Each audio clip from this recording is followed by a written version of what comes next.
Okay, let's see which books I read this year. I don't even remember off the top of my head, but let's find them. Let's move this. I definitely read part of this one, so I'll take it out. These three here. There's not a good way to do this. Not with one hand. This one and this one. Oops. Let me get that. Okay, well, I basically think it was these. 1, 2, 3, 4, 5, 6. And then one over here is what I had started reading but didn't quite finish. So, this one. I'll also add this to the pile.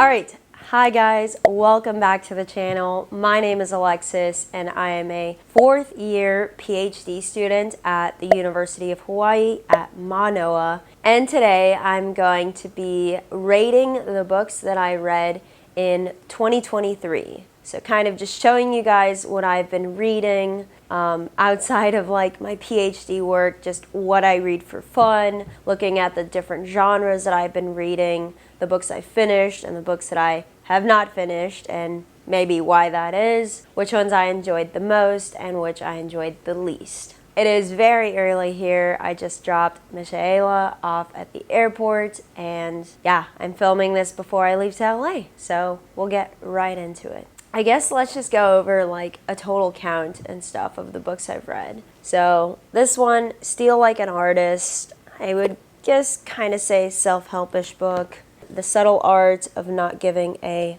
Blank, really good, also very popular self-helpish book. I'm Glad My Mom Died by Jeanette McCurdy. I did a book review on this. If you haven't seen it, go check it out because I really enjoyed this one. Also a little bit different, right? Like a memoir or autobiography, biography book. I read Deep Work and So Good They Can't Ignore You. I feel like both of these are kind of like self-helpish books too, or like productivity books.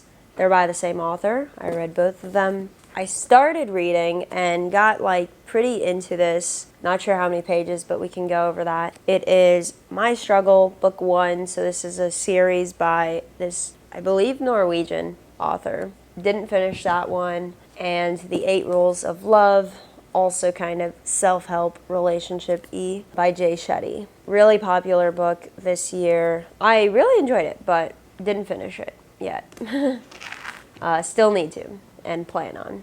But yeah, so that's a total of 1, 2, 3, 4, 5, 6, 7. 7 books that I was reading this year, 5 that I completely finished, and 2 that are still like a work in progress. But let's just start from the very beginning, like just going over how much I enjoyed these books, what they were about, maybe like in one short sentence about it, what I took away, and if I could recommend it for you guys or who it might be a good read for. So as you can probably see, most of the books that I enjoy reading are like self-help-ish books, or like personal development, productivity tips, also things that are relevant to being a PhD student and like small YouTuber or a person with a small business. So I do care a lot and think a lot about productivity, time management, and things like that. So I read a lot of books on those topics. But yeah, we'll get into the first one.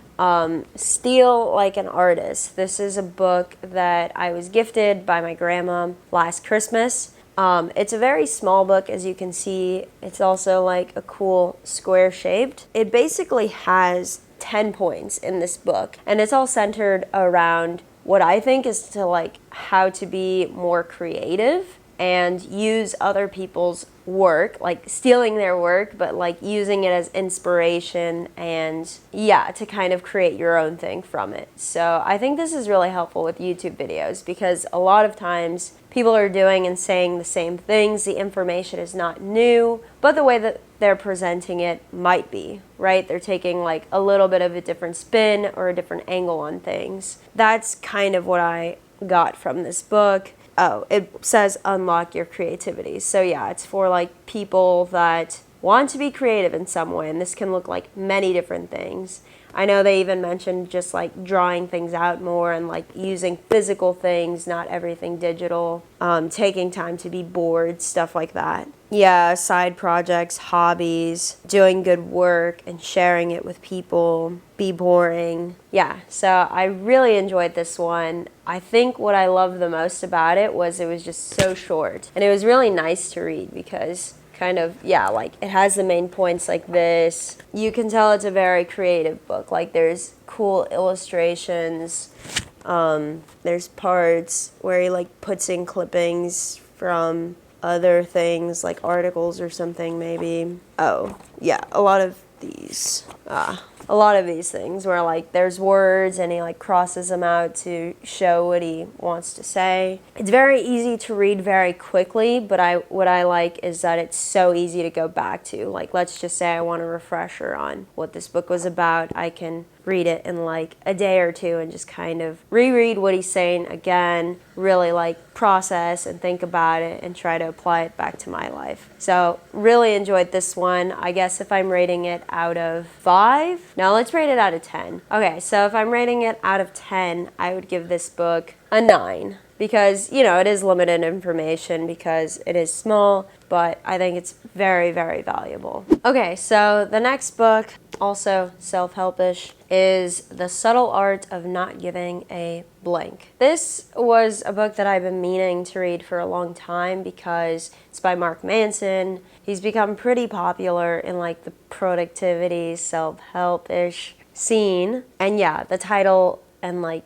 cover and just the way the book looks, I don't know, it looks like it's worth reading. And yeah, I think to me the main takeaway that I got from this book was that you can't care about everything. You just can't. You can't care about like what other people think about you all that much because it's just not worth it. They probably don't think about you that much anyway, but you think they do, and like that the world revolves around you, but it doesn't, which is good because you could kind of just do whatever you want. And it's also just like a guide to being happy, I think. So like choosing about which things are most important to you and where you're gonna give your most attention to, which is really helpful, especially as a grad student who has like so many different things or like constantly being pulled in so many different directions. So just kind of deciding what is important to you, what you want to care about, and how to do well in those things. Yeah, I guess I've kind of forgotten what it's about exactly because it has been a little bit of time. But yeah, I guess the things that I liked from this book was kind of that they were just saying, or he was just saying, that there's value in like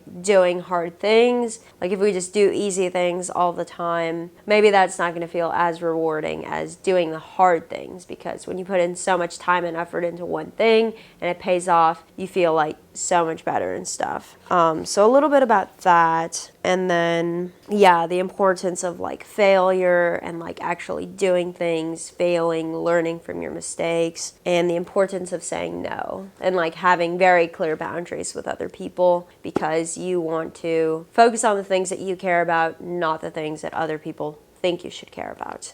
So yeah, pretty good read. I enjoyed it. It has been a while. I've been meaning to do a book review on this, but we'll see if that happens. And for rating The Subtle Art, it was a very, very good book. I think it's pretty applicable. He makes it sound like it's a very counterintuitive approach.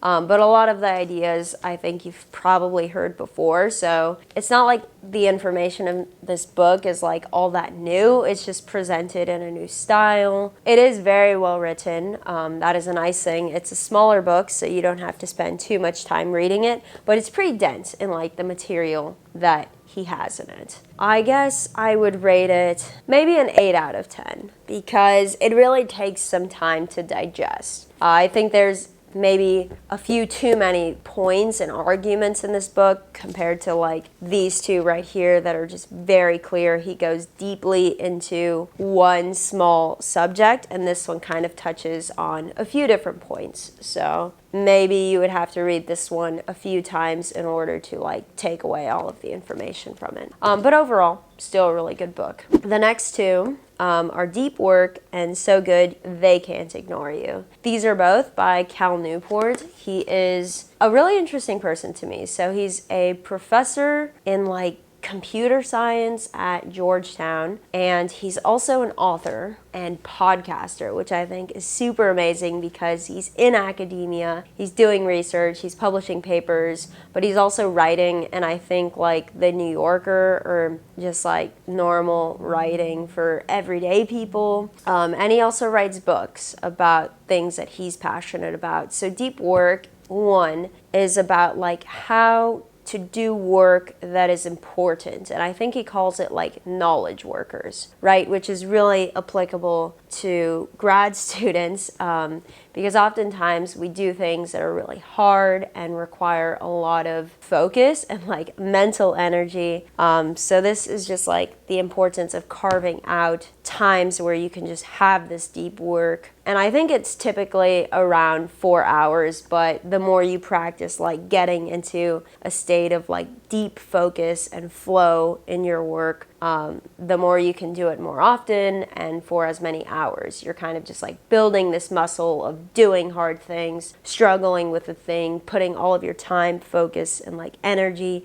into this one thing for the next few hours and blocking out the rest of the distractions and not getting caught up in shallow work, which is like the non-important things that we do every day, like responding to emails, just the time sinks like that really aren't moving you any closer to what you should be doing or what you need to be doing. So I found this book so helpful, especially as a grad student. And I think he also has this theme of like how to manage your focus in a time where everything's competing for your focus and your attention. So like the digital age, where like we have phones and they're constantly going off, notifications, you're constantly getting messages, there's always something you can check and scroll through. So we have all of these things competing for our attention. How do we manage like where we put our focus? And how do we do deep work? And why doing deep work is important. He also really makes an argument for why you even need this. Even though you think your job might not require it, maybe it does. So really well written too. I think you can tell that he is an academic in the way that he writes and like introduces his arguments, and I really enjoyed the writing. It was very clear for like everyday people too. This one is so good, They Can't Ignore You. I can't remember which book came first. I'm kind of thinking that this one came out first and Deep Work came out second, but I read it the other way around. And So Good They Can't Ignore You is just a little bit about how to go about like finding your passion and this idea that we're just born with the passion that we need to discover. And he's kind of arguing that passion is created and not just like discovered or like born within you. Like people oftentimes become passionate about things that they have put a lot of work and time into understanding and caring about. So yeah, it says why skills trump passion in the quest for work you love. So I think he wrote this book when he was trying to decide like what job he wanted to go into, what type of work he wanted to do, because you work for most of your life, so you want to do work that you love doing and that you're passionate about. But it's often really challenging to find the thing that you're passionate about. So instead, focus on like the skills and the things that you want to be doing,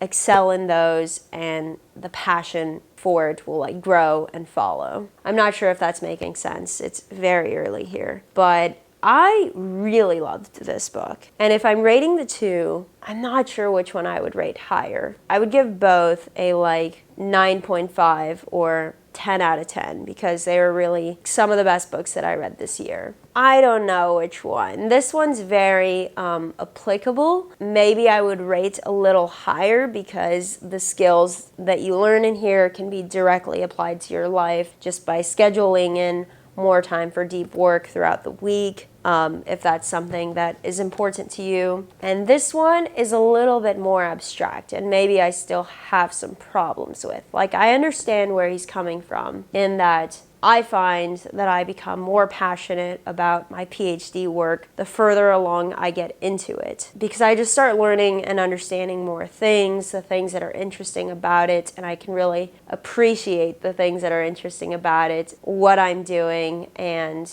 yeah, I feel like that appreciation wasn't really there in the beginning. Like, I was excited, but the excitement wears off, and then over time, yeah, the more time and energy you invest in it, the more you learn about the subject, I think the more passionate you become about it. That being said, I would say I was like pretty passionate about science to begin with, and I don't know if I can just go into another job and like start loving it just after being in it for so long. I don't know. I kind of have a problem with this one. I'm not sure how to express that right now, but that's why I would rate it like a little bit lower than this one. So maybe I'll give this one a 9 and this one a 10. Because they're both very, very good.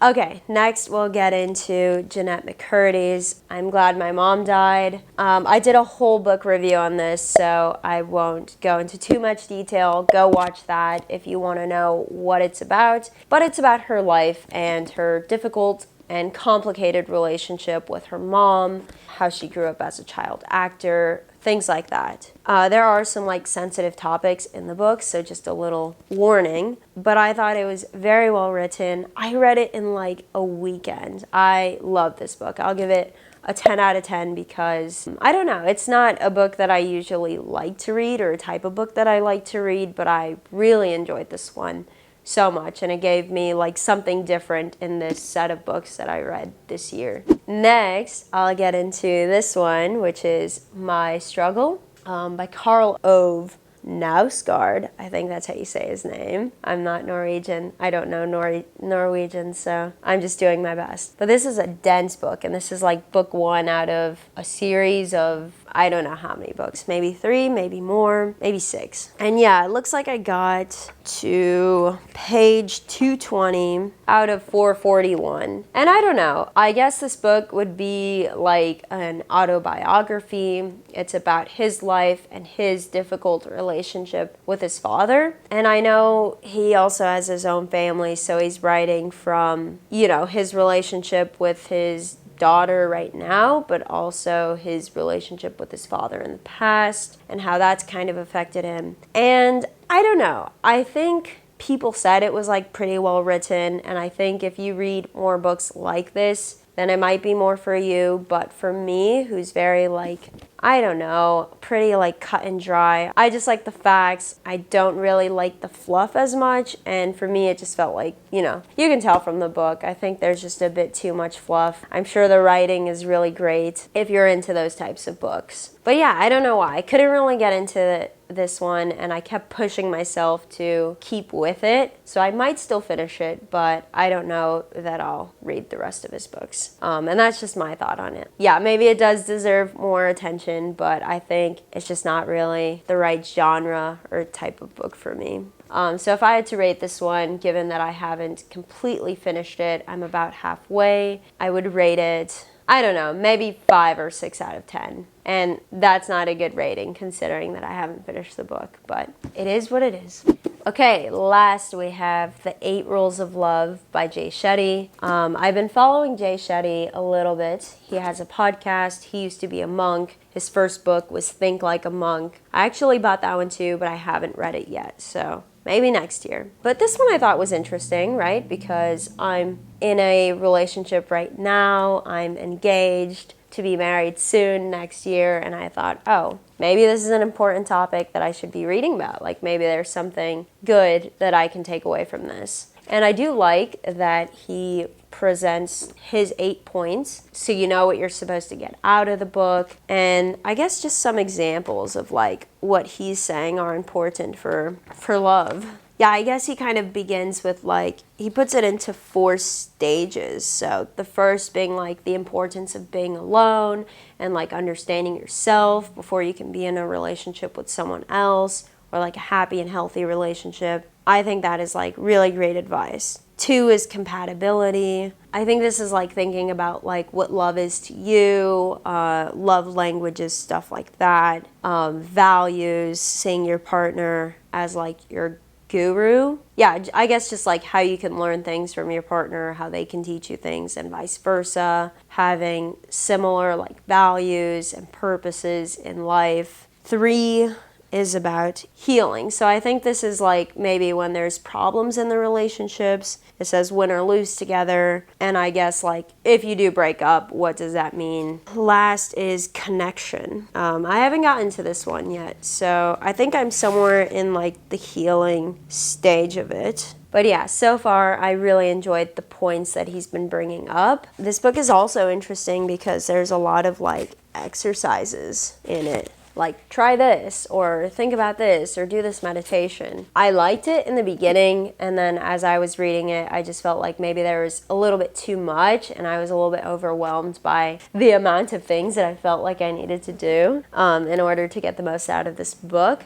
But I think it is really good and a really valuable resource. I think you can learn a lot from it. Even if there are things you feel like you've already heard before, which I feel like is oftentimes the case with self-help books, it's always a nice reminder. And that doesn't mean that I like totally agree with everything that these books are saying. You can like take what is useful to you and leave behind what isn't. So this is a book that I would still very much like love to finish next year, or maybe even during the break. Maybe I can do a book review on some of these that I've read too. I think that would be nice and interesting. Yeah, if I had to rate this book right now, given my impression of it from not finishing, I would probably give it maybe an 8 out of 10. Honestly, I think it's pretty good, but maybe equal with this one where there's a lot of stuff. I think it would take multiple reads in order to like fully digest it. But yeah, 8 points, that's kind of nice because you can just go back to it, read about a point that you wanted to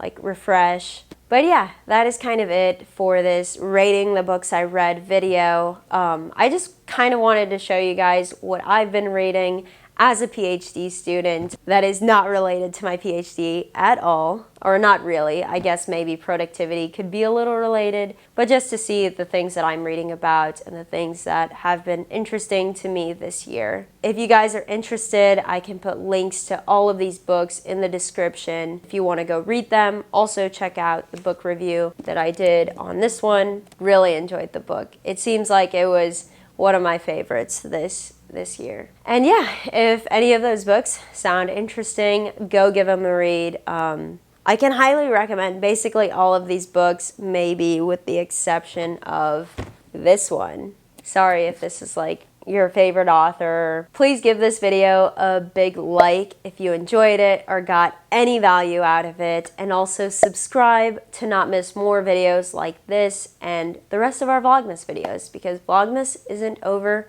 yet. You guys can also buy us a coffee using the link in the description, and that would be great as like a little gift to us this holiday season and to support our channel. We really appreciate all of you guys, all of your love and support and your attention, honestly. And if you have any good book recommendations or books that you think I might enjoy reading this next year, leave them in the comments. Thank you guys so much, and I'll see you in the next one. Peace.